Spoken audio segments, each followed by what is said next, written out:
오늘은 말씀을 전하기에 앞서 이 결론부터 말씀을 드리겠습니다. 설교의 결론을 먼저 말씀을 드리겠습니다. 이 니고데모의 이야기는 굉장히 우리 신앙에 있어서 구원과 관련하여 굉장히 중요한 사건입니다. 구원의 신비, 우리가 얻은 그 구원의 비밀, 이것을 참 잘 보여주는 귀한 사건입니다. 어떤 이단들이 이야기하는 무슨 그 중생의 비밀 이런 것이 아니라 정말 성경이 이야기하는 우리가 영적으로 다시 태어나는 것에 대한 어떤 그 신비로움, 그것에 대해서 잘 보여주는 사건이 바로 오늘 니고데모의 사건입니다. 결론부터 말씀을 드리면 우리가 하나님께로부터 받은 그 구원, 그것은 유대인들이 생각했던 어떤 혈통으로 나는 것도 아니고 또 어떤 사람들이 생각하는 것처럼 어떤 우리의 의지적인 활동을 통해서 되어진 것도 아닙니다. 오로지 하나님의 그 역사에 의해서, 성령의 역사에 의해서 우리 가운데 적용되고 실현된 어떤 하나님의 신비입니다. 그 이상의 어떤 설명을 드리기가 참 어렵습니다. 사람들은 우리가 구원 얻은 것에 대하여서 어떤 원인 혹은 어떤 조건 이런 것들을 자꾸 찾으려는 어떤 습관이 있습니다. 하지만 성경은 말하기를 구원은 하나님의 은혜요 선물이다, 이렇게 말하고 있습니다. 결론부터 말씀을 드렸습니다. 이제 왜 그러는지 한번 보도록 하겠습니다. 오늘 말씀은 유대인의 한 관원의 등장으로 시작합니다. 우리가 잘 아는 니고데모입니다. 유대인의 관원이란 그 유대인의 그 최고의 의결기구인 사내들인을 아마 가리키는 것으로 보여집니다. 그 사내들인의 공회의 어떤 회원이죠. 그렇다면 말씀에 능하고 또 자기 민족으로부터 존경을 받는 유력한 어떤 인사임을 우리가 잘 알게 됩니다. 그는 바리새인입니다. 말씀에 대하여 능했던 사람입니다. 그런데 이 사람이 밤중에 예수님을 찾아왔습니다. 이 말은 아마도 사람들의 그 눈에 띄지 않게 아마 은밀하게 주님을 찾아왔던 것 같습니다. 그는 평소에 예수님에 대해서 잘 알고 있었습니다. 예수님께서 행하신 그 표적들에 대단히 놀랍고 많은 관심을 가졌던 것으로 보입니다. 그 표적들을 보면서 이 아마 니고데모는 생각하기를 예수님이 하나님이 함께 하시는 사람이다, 이렇게 생각했던 것 같습니다. 그래서 예수님께 찾아와서 랍비여, 선생님, 이렇게 부릅니다. 우리가 당신은 하나님께로서 오신 선생님인 줄 알고 있습니다, 이렇게 지금 말하고 있는 것입니다. 예수님께서는 이미 이 본문에 앞서서 가나에 있는 한 혼인잔치에서 물로 포도주를 만드시는 그런 이적을, 표적을 보여주셨습니다. 이를 통해서 예수님의 오심, 그토록 기다렸던 메시아의 오심과 함께 시작된 새 시대의 도래를 알리십니다.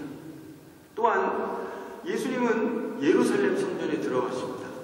그곳에 들어가셔서 동물들을 파는 자들, 돈을 바꾸는 자들, 이러한 사람들을 다 내쫓으시고 성전을 깨끗하게 하시는 일을 보이십니다.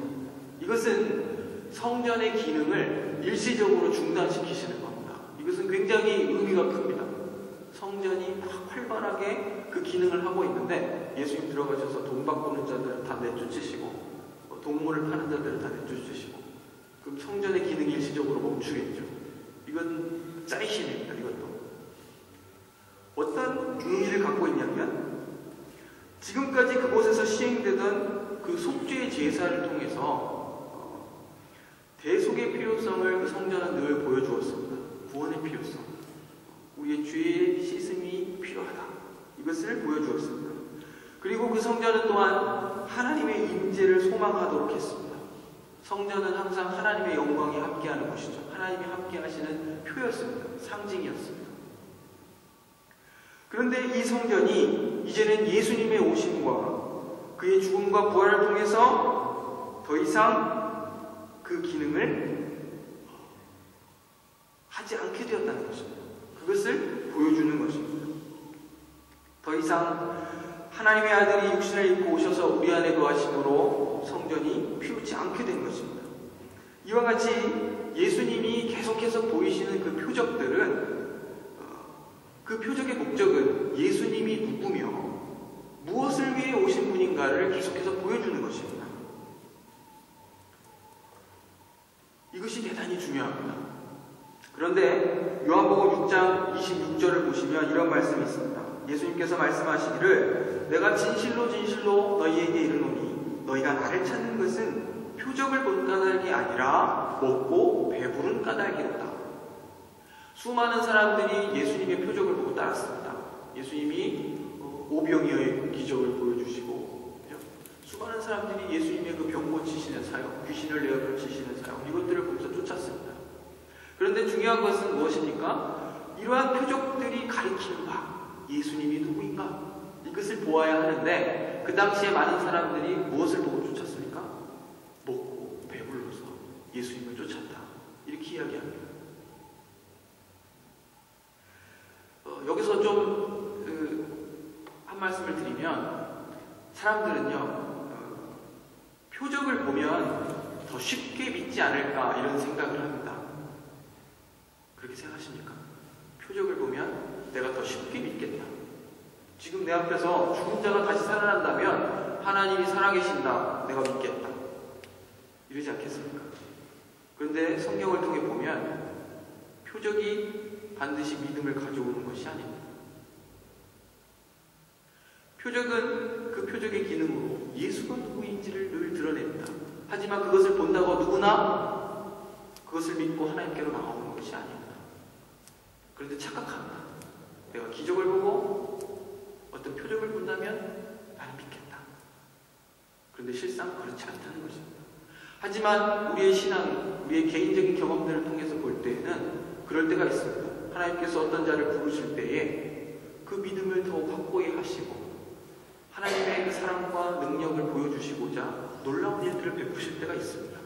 하지만 그것이 믿음을 가져온 것이 아니라 오히려 하나님이 주신 믿음을 확증하는 역할을 했을 뿐입니다. 결코 이적과 표적이 믿음을 가져오는 것이 아닙니다. 수많은 표적과 이적을 보고도 이 많은 사람들이 결국 예수님을 따르는 목적이 뭡니까? 단지 먹고 배불렀기 때문이다. 주님 말씀하시는 겁니다.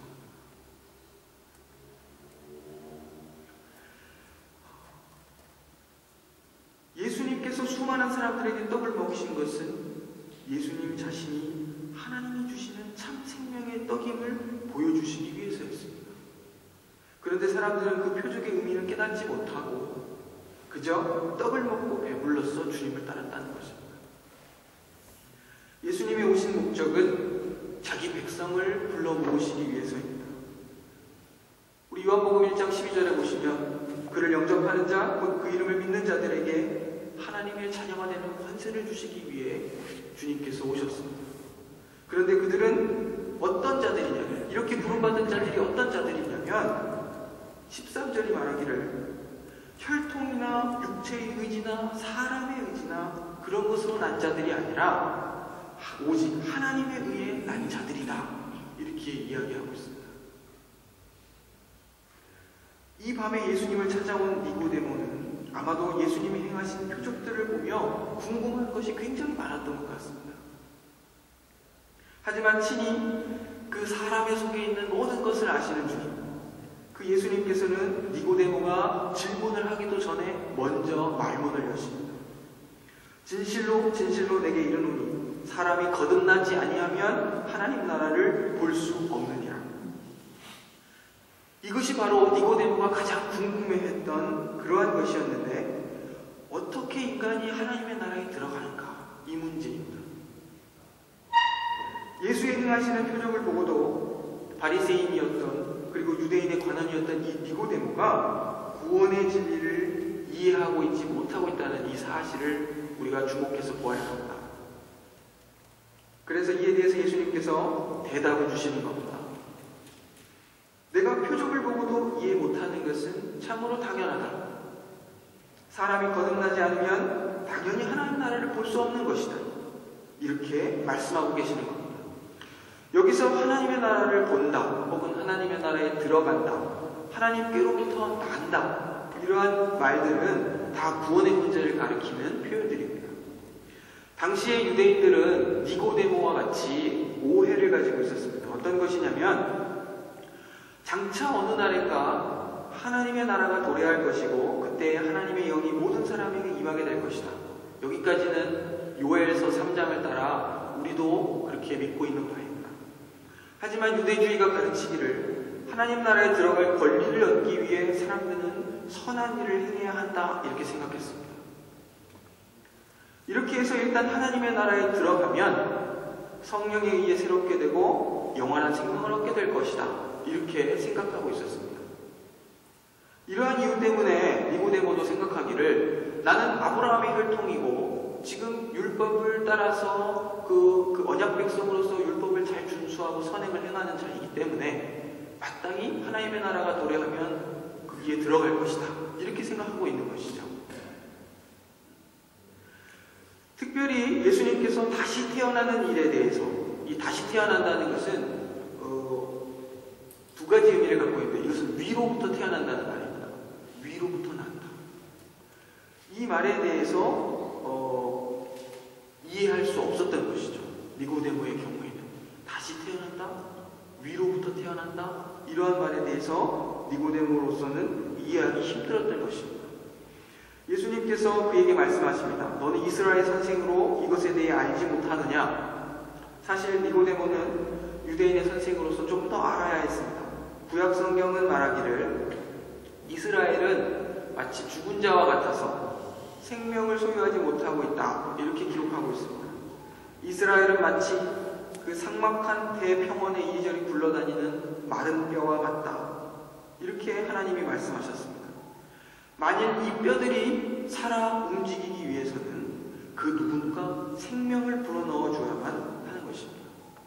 시체의 무더기 같은 이스라엘을 향해서 하나님께서 말씀하셨습니다. 내가 또 내 신을 너희 속에 두어서 너희로 살게 하고, 이것은 구약성경 에스겔서 37장 14절의 말씀입니다. 니고데모는 이스라엘의 종교 지도자로서 이 정도의 지식은 가지고 있어야 됐습니다. 다시 태어난다, 하나님의 신을 우리 가운데 두어서 새롭게 살게 하시는 그 역사, 그것에 대해서 알고 있어야 했던 것입니다. 그러나 니고데모는 단지 자기가 아브라함의 혈통이기 때문에, 그리고 선한 일을 행하고 있기 때문에 하나님 나라에 들어갈 자격이 있다, 이렇게 생각하고 있었던 것입니다. 분명히 말씀드렸죠. 혈통으로나 사람의 의지로 난 자들이 아니라 하나님께로 난 자들이다. 니고데모에게 영적으로 태어난다는, 다시 태어난다는 이 말은 참 충격적이고 어려운 것이었습니다. 왜냐하면 예수님의 이 말씀은 아브라함의 자손으로 태어난 것으로 충분하지 않다, 지금 이렇게 선언하시는 것이기 때문입니다. 이런 의미에서 육으로 난 것은 육이다, 이렇게 말씀하시는 겁니다. 다시 태어남은 혈통이나 사람의 뜻으로 태어나는 것을 말하지 않습니다. 예수님께서 다시 나지 않으면 하나님 나라를 볼 수 없다, 이렇게 말씀하십니다. 여기서 다시 난다는 것, 그것은 아까 말씀드린 것처럼 위로부터 난다, 이런 뜻입니다. 하나님께로부터 난다. 하지만 니고데모는 어떻게 묻습니까? 육으로 나는 것밖에 생각하지 못합니다. 내가 어머니 뱃속에 들어갔다가 다시 나와야 합니까? 이렇게 묻고 있는 것입니다. 당황해하는 니고데모를 향해서 예수님께서 다시 말씀해 주십니다. 진실로 진실로 내게 이르노니 사람이 물과 성령으로 나지 아니하면 하나님 나라에 들어갈 수 없느니라. 성령으로 나는 것, 즉 하나님께로부터 나는 것, 그래서 하나님의 자녀가 되는 권세를 얻는 것, 이것은 혈통으로나 혹은 육체의 의지나 사람의 의지로 되는 것이 아니다 말씀하시는 겁니다. 영적으로 다시 태어남을 말하는 것입니다. 그래서 물과 성령으로 난다, 이렇게 말씀하시는 겁니다. 우리 함께 에스겔서 36장 25절로 27절 말씀을 함께 보겠습니다. 물과 성령으로 남을 이해하기 위해서는 구약성경 에스겔서 36장 25절로 27절을 보아야 합니다. 에스겔서 36장 25절로 27절 말씀입니다. 찾으신 줄 알고 제가 읽어드리겠습니다. 맑은 물을 너희에게 뿌려서 너희로 정결케 하되 곧 너희 모든 더러운 것에서와 모든 우상 숭배에서 너를 정결하게 할 것이며 또 새 영을 너희 속에 두고 새 마음을 너희에게 주되 너희 육신에서 굳은 마음을 제거하고 부드러운 마음을 줄 것이며 또 내 영을 너희 속에 두어 너희로 내 율례를 행하게 하리니 너희가 내 규례를 지켜 행할지라. 내가 너희 조상들에게 준 땅에서 너희가 거주하면서 내 백성이 되고 나는 너희 하나님이 되리라. 아멘. 이 26절로 27절의 말씀을 보면 맑은 물, 그 물은 무엇을 합니까? 백성들에게 뿌려져서 그들을 깨끗하게 하고 그 모든 더러운 것에서 그리고 즉 우상 숭배에서 너희를 정결하게 할 것이다. 물의 기능은 정결케 하는 것입니다. 우상을 숭배하는 데서 돌이키게 하는 것입니다. 그런데 이것을 다시 말하기를 뭐라고 얘기하냐면 하나님께서 새 영을 너희 속에 두어서 그 새 영이 하는 역할이 무엇입니까? 새 마음을 그 백성에게 주시는 것이고 그 백성의 마음에서 그 굳은 마음을 제거하고 부드러운 마음을 주시는 겁니다. 성령의 역할을 물로서 비유하고 있는 것입니다. 그래서 칼빈은 말하기를 물과 성령을 따로 생각하지 않고 물인 성령.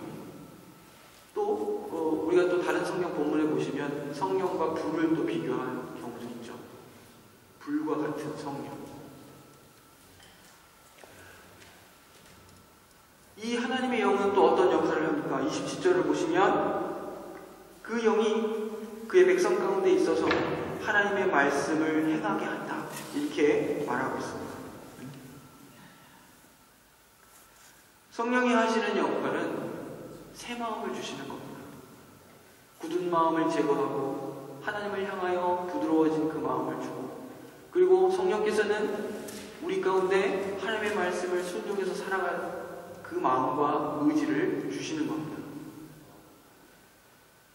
우리를 깨끗게 하고 우리를 하나님 백성답게 살아가도록 하는 그러한 하나님의 영입니다.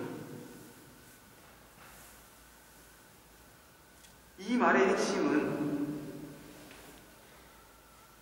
성령으로 거듭나야 한다. 이 말의 핵심은 누구도 자기 스스로의 힘으로 하나님 나라에 들어갈 수 없다는 말입니다.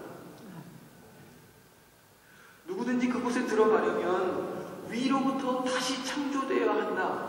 지금 이 말을 하는 것입니다. 다시 태어난다는 것은 하나님의 비밀이요 사람의 일이 아닙니다. 그래서 예수님이 말씀하시는 겁니다. 바람이 임의로 불며 내가 그 소리를 들어도 어디로 오며 어디로 가는지 알지 못하나니 성령으로 난 사람은 다 이러하니라. 오늘 읽은 요한복음 3장 8절의 말씀입니다. 이러한 생명을 주시는 영은 주권적이고 그가 원하는 곳으로 다니십니다. 성령은 마치 바람처럼 자유스러우며 사람에 의해 조작되거나 조정되지 않습니다. 성령의 사역은 신비로울 뿐만 아니라 설명되어질 수도 없습니다. 그러나 나무가 흔들리는 것을 보아 바람이 부는 것을 알듯이 성령의 역사가 성령의 사역이 일어나는 모습을 통해 우리는 성령을 알 수 있게 되는 것입니다. 예를 들어서 어느 날 누군가가 그 마음의 부드러워짐을 깨닫게 되고 하나님을 향해서 마음문을 열고 예수를 주로 고백하게 되었다 생각해 보십시오. 그의 고백을 보고 하나님께서 성령을 통해 그 가운데 역사하셨구나. 우리는 그것을 확인하게 될 뿐입니다. 그런데 어떤 이들은 우리의 어떤 의지적인 고백을 통해서 일단 그런 사람들은 묻죠. 당신 언제 몇 날 며칠 몇 시에 구원을 얻었는데? 본인의 의지적인 고백이 구원을 얻은 날이라고 생각하는 것입니다. 큰 오해와 착각입니다. 또 어떤 사람들은 성령의 역사를 의도할 수 있다고 생각합니다. 우리들의 열심과 어떤 기도와 어떤 그 행위들을 통해서 하나님께서 성령께서 막 역사하실 수 있다. 선교에 대하여서 우리가 생각할 필요가 있습니다. 선교는 어떤 열심 때문에 우리가 가지 아니하면 누가 전할 것인가 그렇게 생각할 수 있습니다. 복음을 전하려고 하는 그 열심 때문에 누가 가지 않는데 복음을 전할 수 있겠습니까? 그런데 정말 성경을 바르게 이해하고 있는 사람은 이렇게 고백합니다. 하나님께서 만세전에 그 백성을 그 땅에 두시기로 하셨는데 그의 기한과 때가 이르러서 그의 백성 중 누군가를 통하여 그곳에 보내시고 그곳에 하나님의 백성들을 불러내신다. 이러한 믿음이 없으면 선교사가 수년간 그 오랜 기간을 그 땅에 있었지만 열매를 보지 못해도 견딜 수 있는 것입니다. 제 말이 아니라 어떤 선교사님의 고백입니다.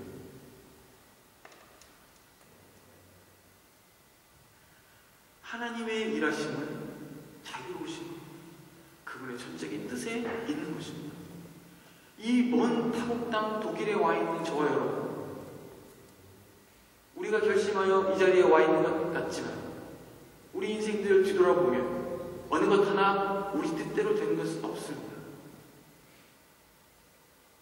하나님께서 그때에 그 필요한 대로 우리에게 복도 주시고 또한 아픔도 주시고 고생도 주셔서 우리를 이 자리에 두시는 겁니다. 아멘.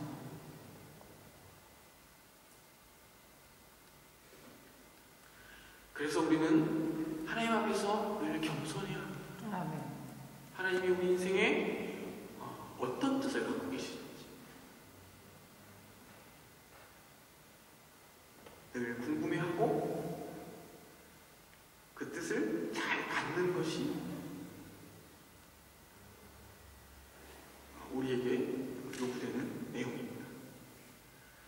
우리는 지금까지의 사실을 통해서 우리가 하나님의 자녀가 된 것과 말씀에 순종해 살고자 하는 것은 성령의 그 신비로운 역사에 의한 것임을 확인했습니다. 그런데 종종 혼동할 때가 있습니다.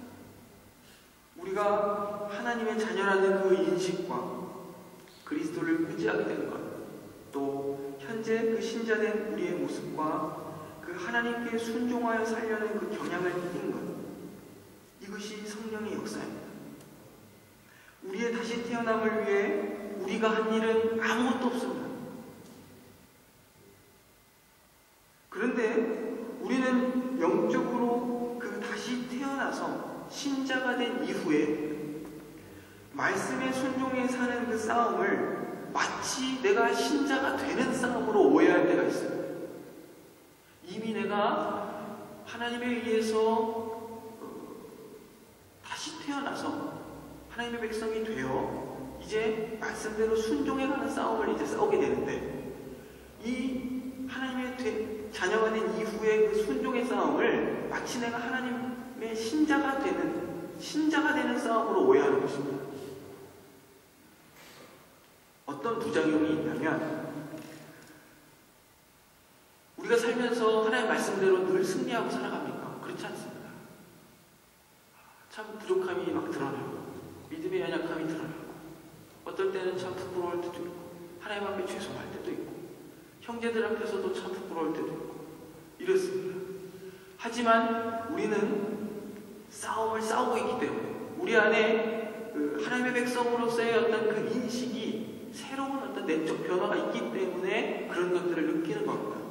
그런데 오해하는 사람들은 나는 하나님의 자녀가 아닌가 보다. 그리고 돌아가 버리는 겁니다. 그리고 또 세상 가서 살다 보니까 이건 또 세상 사람들과 어울려 살기도 애매하고 하나님의 자녀인 것 같고 다시 또 돌아오고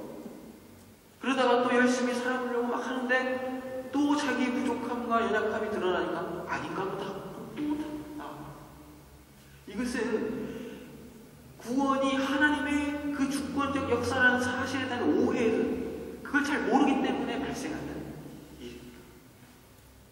신자가 되는 것과 신자된 이후의 그 믿음의 싸움, 이것을 잘 구분해서 이해할 필요가 있습니다.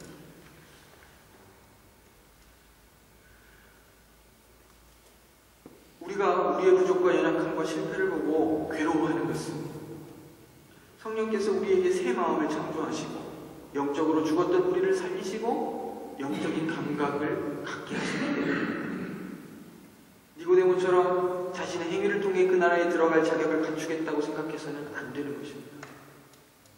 성도로 살면서 참으로 연약하고 무능한 우리 자신을 발견하게 되더라도 더욱 우리 주님을 의지하고 성령의 도우심을 바라며 앞으로 나아가는 것입니다. 이제 우리는 자라가는 과정에 들어섰기 때문입니다. 하나님께서 약속하셨습니다. 너는 내 백성이 되고 나는 너희 하나님이 되리라. 이렇게 약속하셨습니다. 이 약속은 결코 변치 않는 약속입니다. 하나님께서 죽은 시체 같은 우리들에게 생명을 불어넣어 살리시고 그 백성이 되게 하셨습니다. 굳은 마음을 제거하시고 부드러운 마음도 주셨습니다.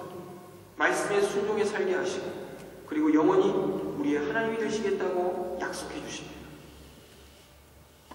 그리고 예수 그리스도의 십자가 죽음과 부활을 통해 이 하나님의 약속이 입증되었습니다. 예수님의 십자가와 그 부활, 그것이 가장 큰 표적입니다.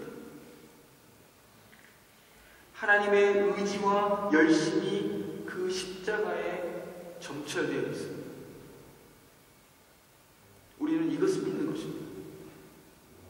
하나님의 변치 않는 약속, 그 아들을 주시기까지 그 약속을 이루시는 그 하나님의 그 의지와 열심을 우리는 보아야 합니다. 구원은 밖으로부터 오는 것이지 우리에게서 시작되는 것이 아닙니다. 다시 태어난 우리의 행위와 다시 태어난 우리는 어떤 행위와 그 실력에서 그 원인을 찾아서는 안 됩니다. 하나님께서 행하신 일이 무엇이었는가 그것을 볼 수 있어야 됩니다. 우리를 향한 하나님의 의지와 열심, 그것을 꼭 기억하십시오. 이스라엘 백성들이 광야에서 모세가 장대 위에 매달아 놓았던 물뱀을 보고 죽지 않았던 것처럼 생명을 간절히 사모하는 자는 십자가 위에 달리신 예수 그리스도를 바라봅니다. 그리고 그 십자가에 달리신 예수 그리스도를 보며 하나님의 의뢰와 우리를 향한 그 신실하신 그 자비와 긍휼, 이러한 것들을 보게 되는 것입니다. 니고데모의 사건이 주는 그 교훈이 바로 이것입니다. 저와 여러분이 전적으로 하나님의 은혜에 의해서, 성령의 역사하심에 의해서 다시 태어났다는 사실입니다. 성령이 아니고서는 누구든지 예수를 주로 고백할 자가 없습니다. 이것은 사람이 의도할 수 있는 것이 아닙니다. 그저 은혜로 받을 뿐입니다. 영적으로 다시 태어난다는 것은 결코 우리의 결단이나 의지의 문제가 아닙니다. 우리는 은혜로 하나님의 부르심을 받은 자들입니다.